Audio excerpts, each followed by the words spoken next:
Hello friends, എല്ലാ കൂട്ടുകാർക്കും പുതിയൊരു റിവ്യൂയിലേക്ക് സ്വാഗതം. അങ്ങനെ സരിയോ വിക്രം എന്തെങ്കിലുമൊക്കെ താരനെ ചെയ്തിട്ടുണ്ടാകും എന്നുള്ള സന്തോഷ രീതിയിലേക്ക് ഹോസ്പിറ്റലിലേക്ക് വരുമ്പോൾ ഹോസ്പിറ്റലിൽ നിന്ന് ഒരു ഡെഡ് ബോഡി ആംബുലൻസിൽ കയറ്റുന്നതാണ് കാണുന്നത്. അത് കാണുന്ന സരിയുവിന് വല്ലാത്ത സന്തോഷം തോന്നുവാണ്.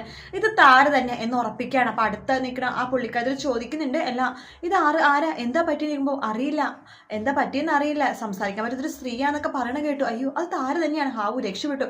അപ്പൊ വിക്രം ഞാൻ പറഞ്ഞ പോലെ ചെയ്തു, ഇനി ഇവളുടെ ശല്യം എനിക്കുണ്ടാവില്ല എന്നൊക്കെ പറഞ്ഞ് സന്തോഷത്തോടു കൂടി തന്നെ സാരിയും ഇങ്ങനെ പോകുക കേട്ടോ. അപ്പോഴാണ് നോക്കുമ്പോഴേക്ക് കാണുന്നത് നമ്മുടെ താരയൊന്നും എല്ലാം മരിച്ചിരിക്കുന്ന വേറെ ഏതൊരു സ്ത്രീയാണ്. അത് കാണുമ്പോഴേക്ക് നമ്മുടെ സാരിയും ആകെ തകർന്ന് പോവാണ്. വിക്രത്തോട് ചോദിക്കണ്ട, അപ്പൊ നീ ഇന്നലെ രാത്രി അവിടെ നിന്ന് പോയില്ലെന്ന് ചോദിക്കുമ്പോൾ ഞാൻ എങ്ങനെ പോകാനാ സാരിയും, ഞാൻ ഇവിടെ അഡ്മിറ്റ് ആയിക്കണ കണ്ടില്ലേ, അപ്പൊ നീ അപ്പൊ ഞാൻ കിടന്നത് അറിഞ്ഞിട്ടല്ലേ വന്നത്. ഇല്ല നീ എന്ത് താരം എന്ത് ചെയ്തിട്ടുണ്ടാവും എനിക്ക് അങ്ങനെ തോന്നി, അതുകൊണ്ട് നിന്നെ കാണാൻ വന്നാണ്. നിന്നെ കാണുമ്പോൾ നീ ഇവിടെ അഡ്മിറ്റ് ആയിരിക്കണം. പക്ഷെ ഞാൻ നിന്റെ അമ്മൂമ്മയായിരിക്കും അഡ്മിറ്റ്, നീ ഇവിടെ കാവൽ നിൽക്കുകയെന്ന് വിചാരിച്ചത്. അവര് വയസ്സായ സ്ത്രീയാണല്ലോ, റോഡ് മുഴുവൻ പിച്ചെടുക്കാണല്ലോ, അപ്പൊ അതിന്റെ ഇങ്ങനെ എന്തിനൊക്കെ പറ്റിയിട്ടാണ് ഇവിടെ കിടക്കണമെന്ന് ഞാൻ വിചാരിച്ചത്. റൂം നമ്പർ 9 നീയാണെന്ന് ഞാൻ അറിഞ്ഞില്ല എന്ന് പറയണം.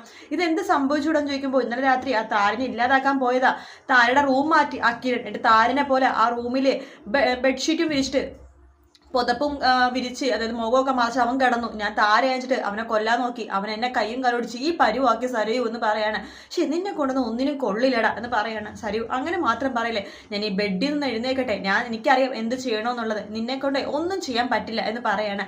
അങ്ങനെ സരയുവിനാകെ ദേഷ്യം വന്ന് പോകുക കേട്ടോ. അതിനുശേഷം നമ്മുടെ മനോഹറിന് എന്തോ അപകടം പറ്റുന്ന സീൻ ഉണ്ട് കേട്ടോ. പക്ഷെ അത് ഞാൻ എപ്പോഴല്ലായിരിക്കും, ചിലപ്പോൾ അടുത്ത ആഴ്ചയായിരിക്കും. എന്തായാലും മനോഹറിന് വലിയൊരു അപകടം പറ്റുന്നുണ്ട്. ആ സമയത്ത് നമ്മുടെ സരയു രാഹുലിനെ കുറ്റപ്പെടുത്തുന്നുണ്ട്, രാഹുലാണെന്ന് പറഞ്ഞിട്ട്. ഇനി രാഹുലാണതിന് പിന്നിലെന്ന് അറിയില്ല. ചിലപ്പോൾ ഈ അപകടത്തോടു കൂടി തന്നെ മനോഹർ ചിലപ്പോൾ നന്നാവാനും ചാൻസ് ഉണ്ട്.